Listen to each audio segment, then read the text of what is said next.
Sorry Ahalya గారు, ఇందాక నేను కాస్త ఓవర్ అయ్యాను. మీరు హర్ట్ అవ్వలేదు కదా? హర్ట్ అయింది నేను కాదండి, అదితి. తనని మీరు అలా అనకుండా ఉండాల్సింది. మరి మన మధ్య అదితి ఎవరండి? మీరు మళ్ళీ అలాగే మాట్లాడుతున్నారు. అదితి మీకు కాబోయే భార్య. మీరు ఆల్రెడీ నా భార్య. మనం భార్యాభర్తలు. ఈ బంధం ఇంకా ఎన్నాళ్ళండి? త్వరలో ఈ బంధం ముగిసిపోతుంది.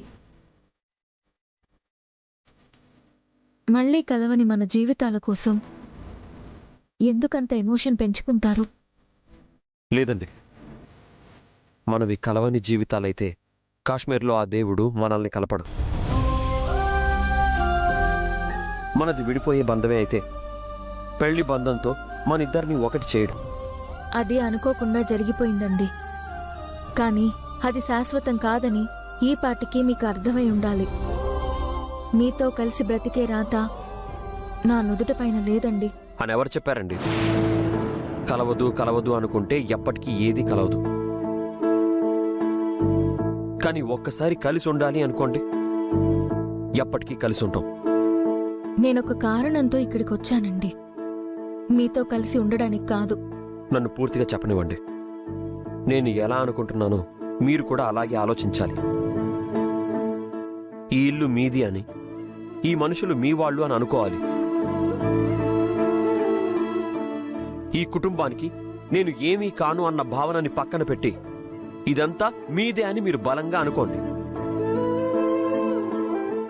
అప్పుడు మీకే అర్థమవుతుంది. ఆ తర్వాత నేను మిమ్మల్ని వెళ్ళమన్నా మీరెక్కడికి వెళ్ళరు. నేను అనుకోకుండా ఇక్కడికి వచ్చిన దాన్నండి. ఇదంతా నాదే అని నేనెలా అనుకోను? ఇకపై అనుకోండి. ఇప్పటికే ఈ ఇంటి కోసం, ఈ మనుషుల కోసం మీరు ఎంతో చేశారు. నా ఫ్యామిలీకి మీరు చేసినంత మంచి నేను కూడా చేయలేదండి. మా నాన్నని మీరు యాక్సిడెంట్ నుంచి కాపాడారు. శ్రావ్య పెళ్లి చేశారు. చెయ్యని నేరానికి మా నాన్నపై నింద పడితే ఆ నిందని మీపై వేసుకున్నారు. నేను, ఈ కుటుంబం మీకు ఎంతో రుణపడున్నాం. మీరు మాకు కావాలండి. మాతో మీరు జీవితాంతం ఉండాలి. లేదండి, మనం అనుకున్నవన్నీ జరిగితే అది జీవితం ఎందుకు అవుతుంది? మన ప్రయాణం ఇంతవరకే అని నాకు అర్థమవుతుంది. మీరే అర్థం చేసుకోవట్లేదు. కాదు, అర్థం చేసుకోవాల్సింది మీరే.